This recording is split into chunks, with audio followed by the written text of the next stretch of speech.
Well, actually, there are several ways of becoming a Polish citizen. If you're one of the lucky people who have got Polish ancestry, then the route to becoming one is quite easy. So Poland's got very liberal and flexible legislation when it comes to citizenship. And the process is not called obtaining citizenship, it's called confirmation of citizenship. And this is done based on a person's ancestry. So let's say your grandfather or even great-grandfather was Polish. You can apply to have your citizenship confirmed.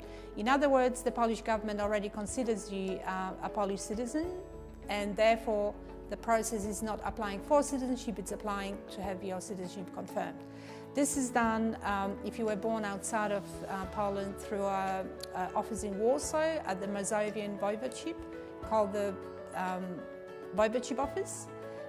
There you need to supply documentation proving who you are in relation to your ancestor, whether that's your grandfather, grandmother, whoever that is.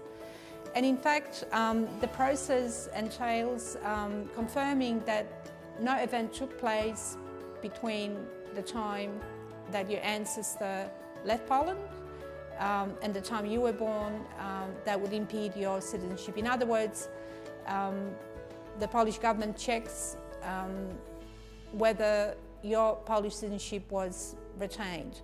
As I said earlier, the legislation is very flexible and open.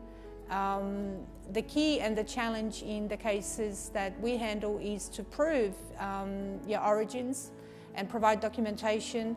As we all know, historically, Poland didn't exist for 123 years, and then even in the interwar period, the borders of Poland were quite different to what they are today. And therefore, the biggest challenge always in many cases is to find evidence and documentation to prove how you're related to whoever you're applying under.